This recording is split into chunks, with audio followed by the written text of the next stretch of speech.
청소부라 비웃던 그녀. 단 한마디로 회의장을 뒤집었습니다. 지금부터 펼쳐질 이 감동 이야기를 끝까지 함께 하시면서 구독과 좋아요 미리 눌러주세요. 제주공항 여객터미널 한켠, 자정이 넘은 시간에도 불빛은 꺼지지 않았다. 여든에 가까운 오세화 여사는 매일 새벽 4시 반이면 정류장으로 출근했다. 고요한 공항의 야외 셔틀버스 정류장. 그곳은 사람들에게 별 주목을 받지 못하는 공간이었지만 그녀에게는 작은 성전처럼 느껴지는 곳이었다. 바람이 매섭게 불던 그날 새벽, 그녀는 한 손에 수건을, 다른 손엔 유리 세정제를 들고 바삐 움직이고 있었다. 버스가 도착하기 전까지 유리 안내판을 반짝이게 닦아두는 것이 그녀의 첫 업무였다.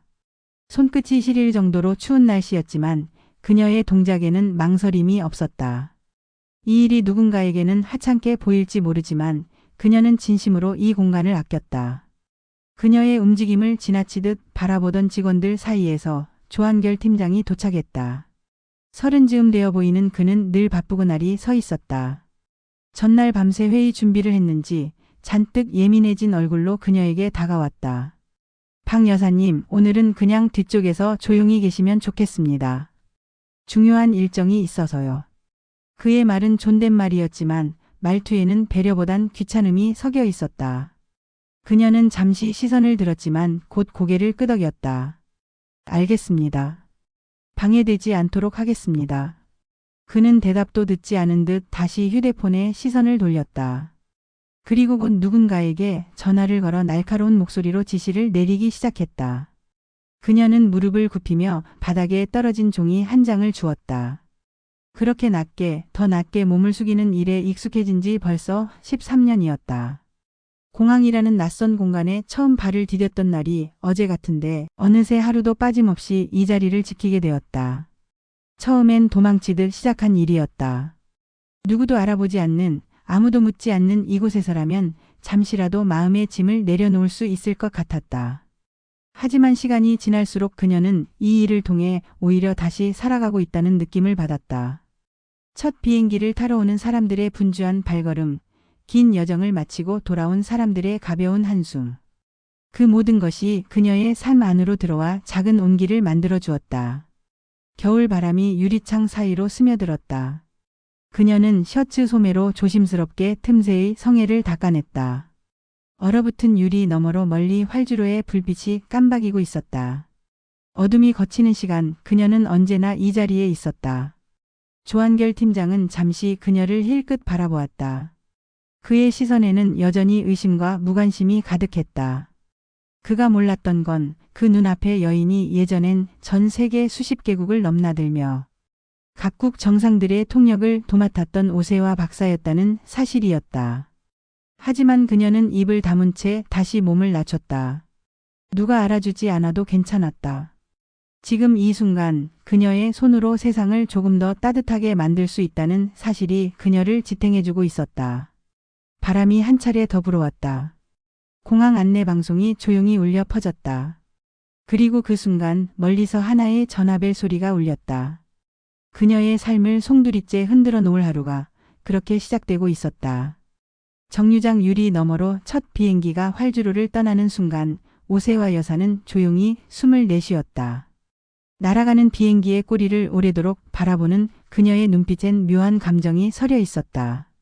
그 비행기는 마치 오래전 그녀가 포기했던 삶을 태우고 가는 듯했다.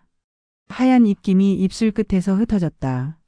그리고 그 속에서 오래된 기억이 불쑥 떠올랐다. 하버드 로스쿨에서 온 이메일. 아시아 글로벌 리더십 강의 제안서. 그 문장 하나에 그녀는 한참 동안 눈을 떼지 못했었다. 당시만 해도 세계 경제 포럼에서 전설의 통역사로 불리며 누구보다 화려한 시간을 보내고 있었다. 그날 밤 그녀는 포도주 한 잔을 따라놓고 창밖을 바라보고 있었다. 뉴욕의 불빛은 눈이 부실 정도로 반짝였고 오세화는 마침내 자신이 진짜 정상에 올랐다는 걸 실감하고 있었다. 그러나 그 순간 울린 전화 한 통. 아들의 목소리는 믿기지 않을 만큼 떨려 있었다. 어머니, 나 병원이에요. 암이래요. 말기래요. 그 말을 듣고도 그녀는 아무 말도 하지 못했다. 시간이 멈춘 것 같았고 세상의 소음이 하나도 들리지 않았다. 아들의 투병 사실을 알면서도 외교 행사에 나섰던 지난 시간들이 주마등처럼 스쳐갔다. 자신은 늘 정상을 바라보며 살았지만 정작 아들은 혼자 병마와 싸우고 있었던 것이다. 결국 그녀는 모든 것을 내려놓았다. 수많은 국제 행사, 강연 요청, 통역사로서의 명성까지. 하버드에서 온 초청장을 인쇄도 해보지 못한 채 찢어버렸고 그는 조용히 귀국행 비행기에 몸을 실었다. 아들의 병실 침대 맡에 앉은 그날 밤 그녀는 처음으로 세상에 어떤 박수보다 아들의 숨소리에 더 귀 기울이고 싶다고 느꼈다. 그로부터 3년. 길고 고된 투병의 시간이었다. 치료는 결코 쉽지 않았지만 다행히 아들은 기적처럼 회복되었다. 그리고 그녀는 결심했다. 앞으로는 이름 없는 사람들과 어깨를 나란히 하며 살겠다고. 더 이상 높은 자리를 좇지 않고 낮은 곳에서 진심으로 누군가의 하루를 밝히는 사람이 되겠다고. 그래서였다. 제주공항 셔틀 정류장에서 일하기 시작한 건 처음에는 단순한 청소 아르바이트였지만 어느새 이 공간은 그녀에게 하나의 삶이 되었다. 사람들을 맞이하고 짐을 들어주고 바닥을 닦으며 작은 인사. 한마디의 미소로 답하는 그 일상들이 오히려 그녀를 살게 했다. 오세환은 자신이 누구였는지 이제는 말하지 않았다. 과거의 명함은 잊은 지 오래였다. 사람들은 그저 그녀를 박 여사님 혹은 청소하시는 어르신이라 불렀고 그녀는 그 호칭에 불편함이 없었다. 하지만 그날따라 이상했다. 마음 한구석에서 오래 잠들어 있던 무엇인가가 서서히 깨어나고 있었다. 새벽 공기를 가르며 울리는 안내 방송. 그리고 공항 내 확성기에서 흘러나온 한 문장. 오늘 오전 8시 국제 VIP 투자 포럼이 공항 내 비동 라운지에서 개최됩니다. 참가자 전원은 라운지 전용 셔틀을 이용해 주시기 바랍니다. 그 순간 오세환은 뭔가 예감할 수 있었다. 그녀의 조용했던 일상이 곧 흔들릴지도 모른다는 사실을요. 오전 7시. 평소보다 1시간 일찍 셔틀. 정류장에 도착한 오세화 여사는 안내판을 다시 한 번 정돈하며 마음을 가다듬고 있었다. 그녀의 손길은 여느 날보다 부지런했고 유리창 틈새마다 숨결로 성애를 녹이며 천천히 닦아내고 있었다. 공항 전체가 들떠 있었다. 국제투자 포럼. 뉴스에서도 며칠째 주요 소식으로 다뤄졌던 행사였다. 라운지 쪽에서 오가는 발걸음이 유난히 분주했고 직원들의 무전기 교신도 쉼없이 들려왔다. 그녀는 조용히 그 흐름을 지켜보며 일에 집중했다. 하지만 바닥을 닦던 중 갑작스러운 발소리에 고개를 들었다. 조한결 팀장이 거칠게 다가왔다. 박 여사님, 오늘은 여기까지 해주세요. 지금부터는 통제구역이라 외부 인원은 들어가시면 곤란합니다. 그의 말투는 여전히 딱딱했고 이번엔 눈빛까지 매서웠다. 그녀는 고개를 끄덕이며 조심스레 물었다. 그럼 이쪽 구역 정리는 누가 하시나요? 그는 잠시 멈칫하더니 말을 돌렸다. 중요한 손님이 오십니다. 미국 쪽 본사 투자 대표님이라. 그냥 불편 없게만 해주시면 됩니다. 그렇게 말한 뒤 그는 빠르게 돌아서며 무전기를 집어들었다. 오세환은 말없이 남은 수건을 접고 유리 세정제를 정리했다. 그리고 무심히 펼쳐진 아침 하늘을 바라보았다. 새파란 하늘 아래 뭔가 불길한 기운이 천천히 내려앉는 것 같았다. 잠시 후 상황실이 술렁였다. 무전기에서 다급한 음성이 들렸다. 긴급. 통역 담당자 차량이 중산간 도로에서 추돌 사고 발생. 현재 현장 대기 중이지만 시간 내에 도착 불가 예상. 한순간 공기가 얼어붙었다. 오세환은 손을 멈추고 고개를 돌렸다. 조한결은 핏기가 가신 얼굴로 전화를 받고 있었다.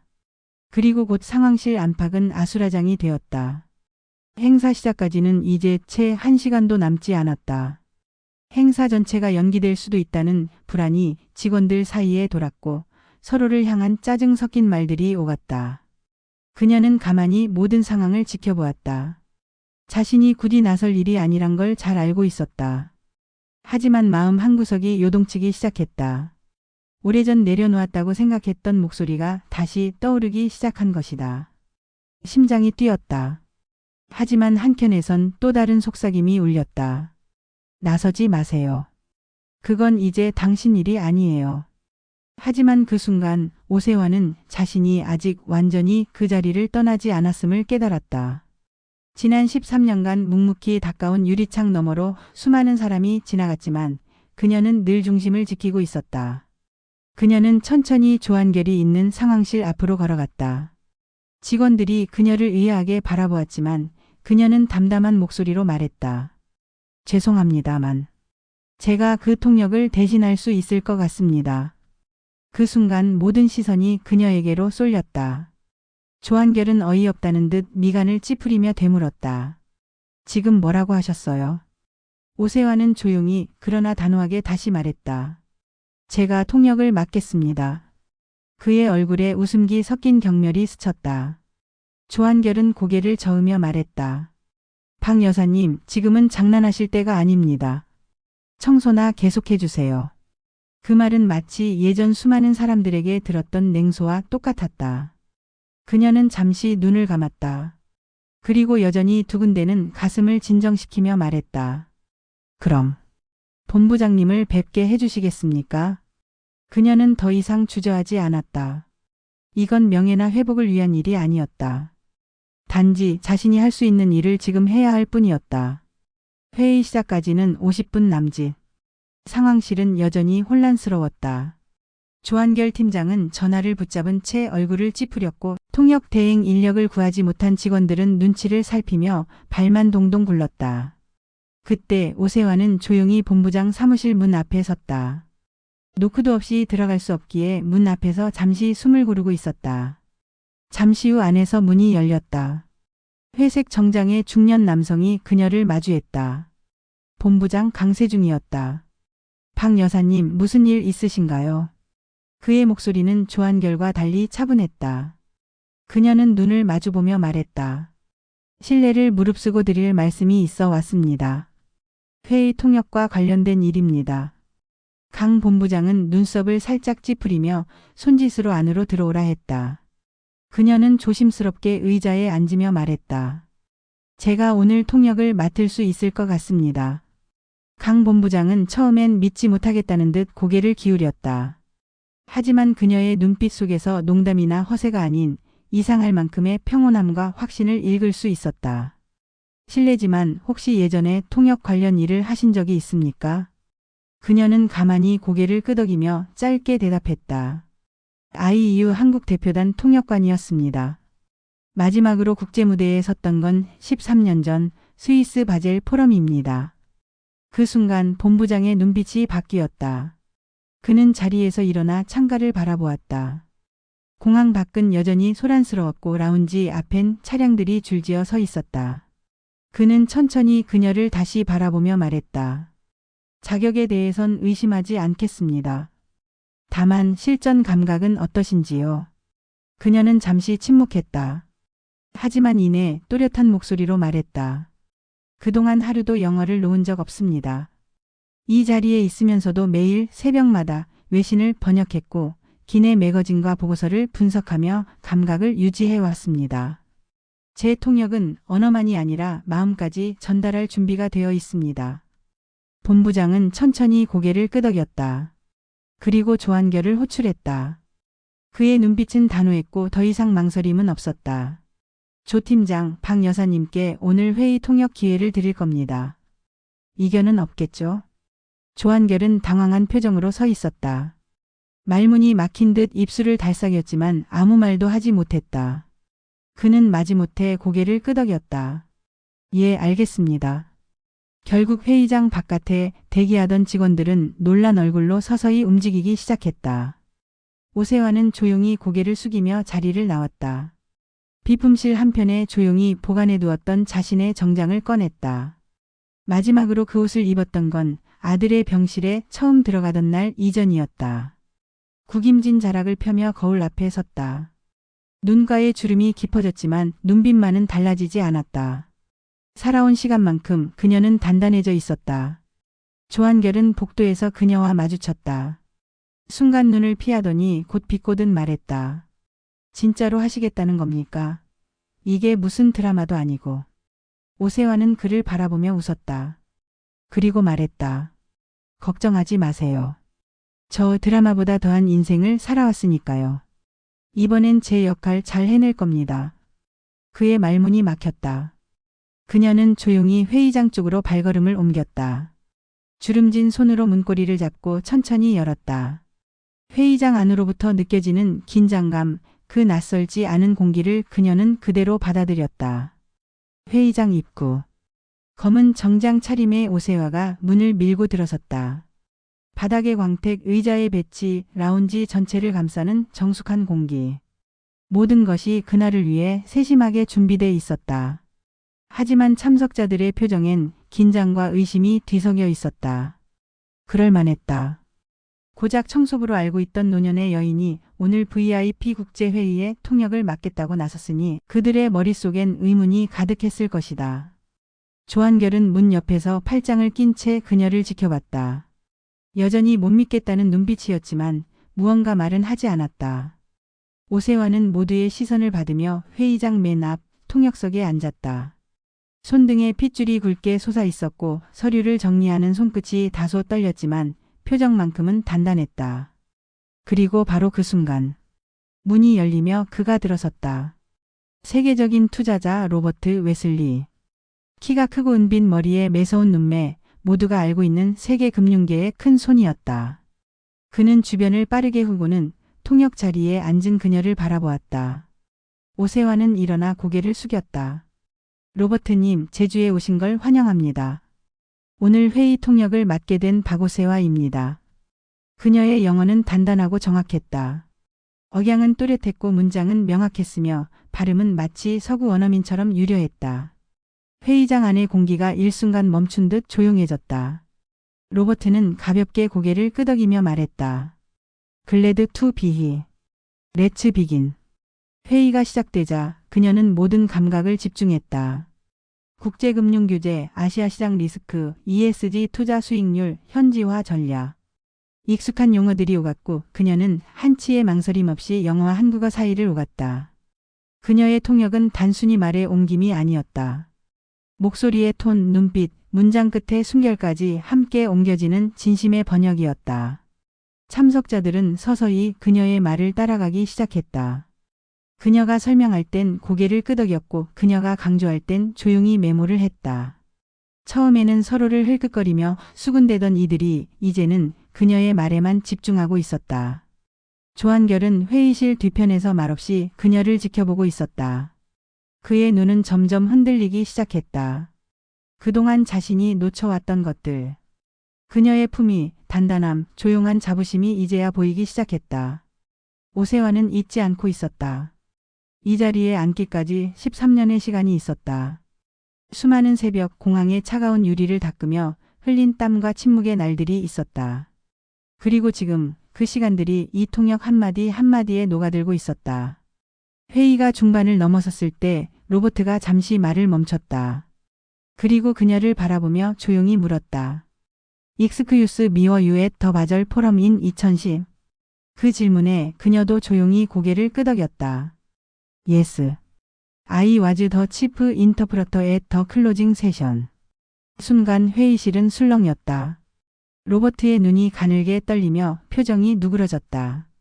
Unbelievable I thought your voice sounded familiar. You were extraordinary back then. 그의 말에 참석자들 사이에 웅성거림이 퍼졌고 조한결의 표정은 굳어졌다. 그는 마치 눈앞의 현실이 믿기지 않는다는 듯 그녀를 바라보았다. 그동안 자신이 무시해왔던 여인이 전 세계에서 가장 존경받던 통역사였다는 사실에 당혹감을 감추지 못했다. 오세화는 그 모든 시선을 조용히 받아냈다. 그리고 속으로 이렇게 되뇌었다.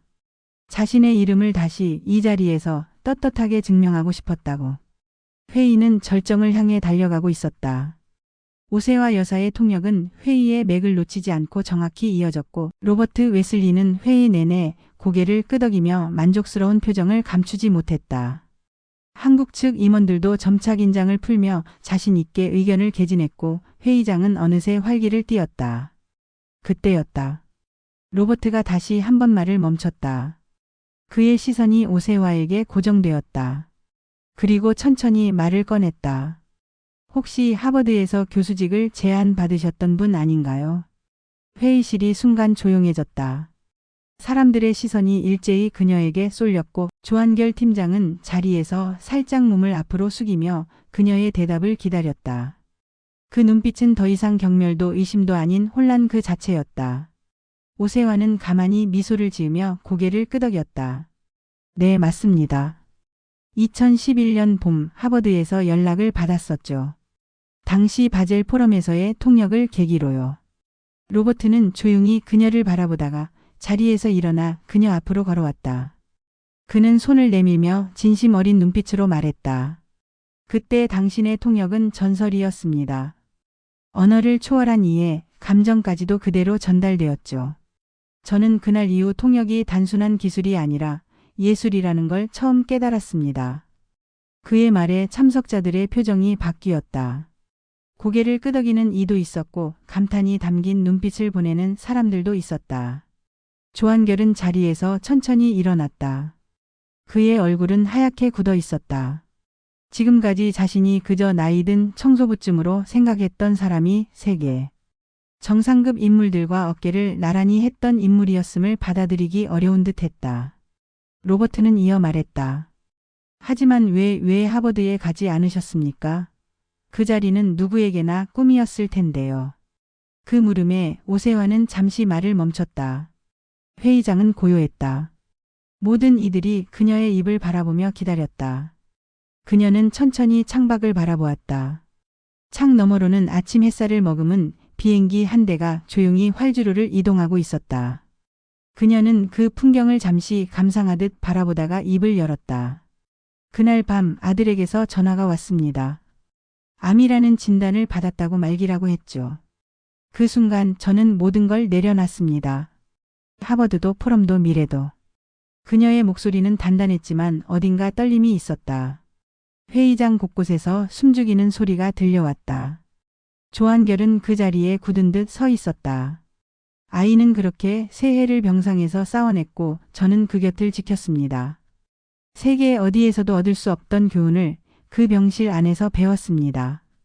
제가 추구했던 성공이 얼마나 공허했는지 깨달았죠.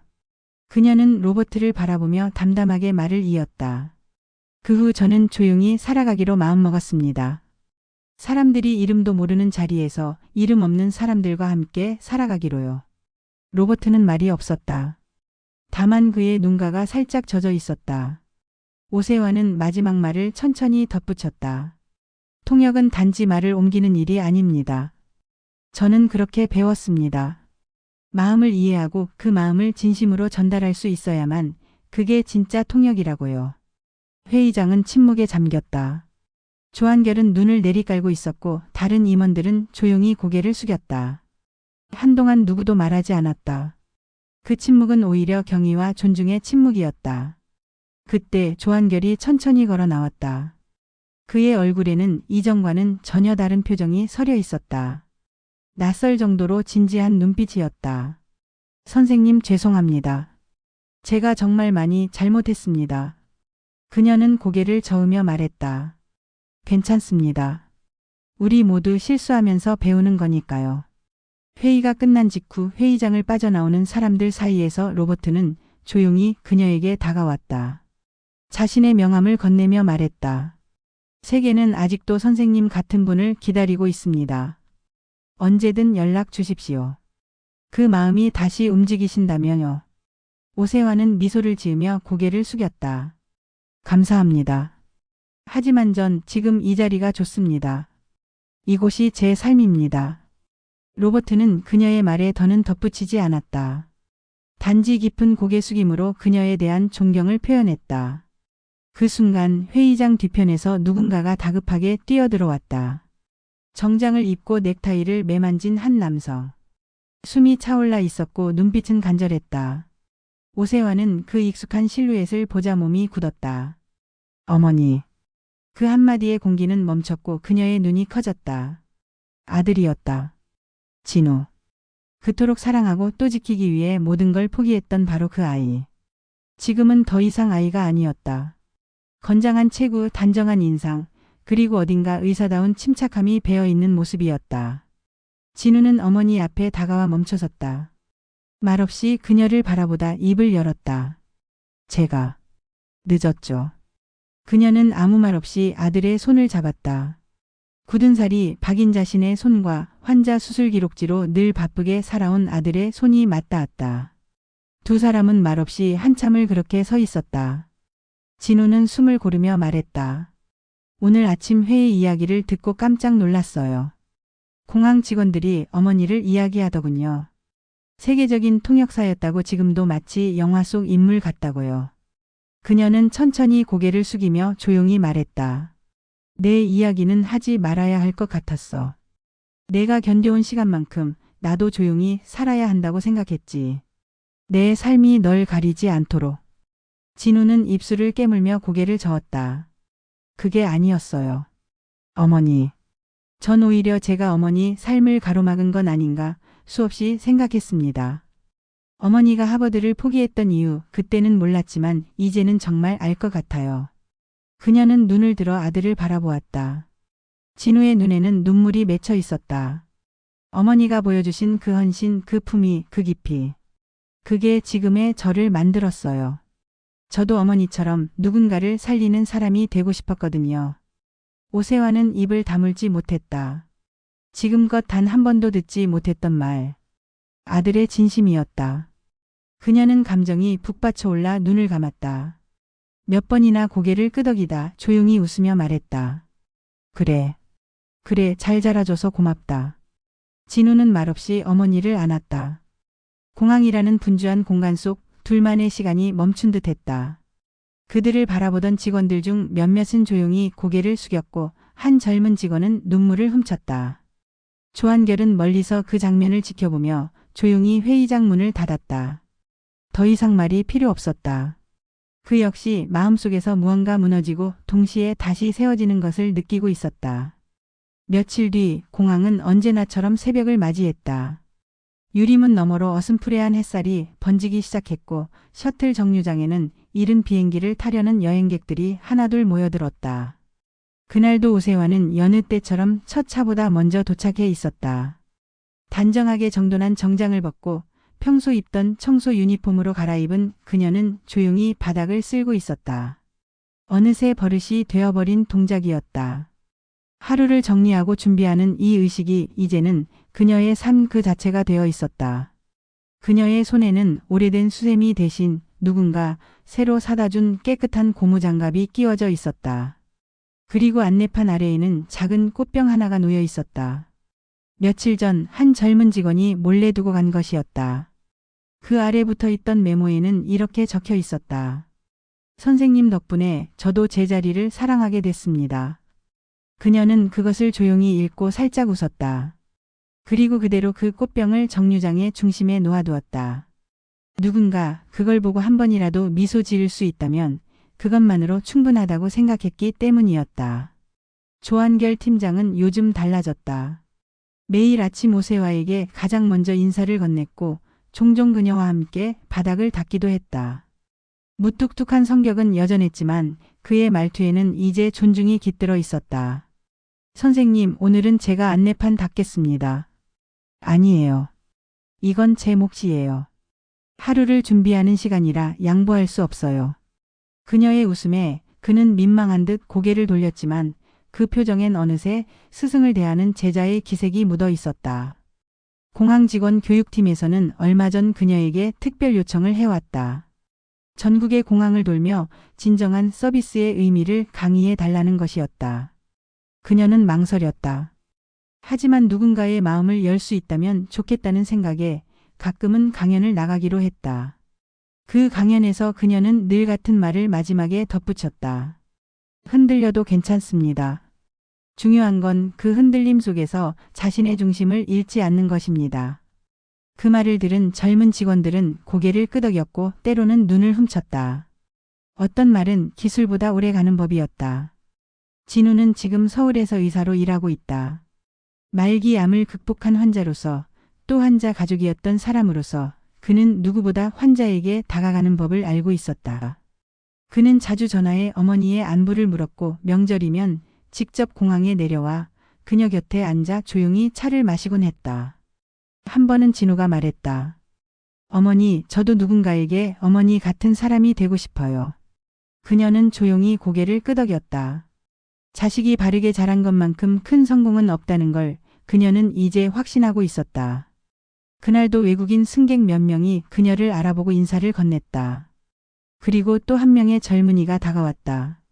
수첩을 들고 있던 그는 떨리는 목소리로 말했다. 저 통역사가 되고 싶은 학생입니다. 선생님 이야기를 듣고 꼭 뵙고 싶었습니다. 그녀는 웃으며 자리를 내주었다. 그리고 따뜻한 말로 자신의 이야기를 천천히 들려주기 시작했다. 공항 유리창에 아침 햇살이 반사되며 번졌다. 멀리서 또 다른 비행기가 활주로를 따라 천천히 떠오르고 있었다. 출발과 도착, 만남과 이별이 끝없이 이어지는 공간. 그곳에서 그녀는 여전히 가장 낮은 자리에서 가장 고요한 빛을 내고 있었다. 그리고 그 빛은 매일 아침 세상을 조금씩 바꾸고 있었다.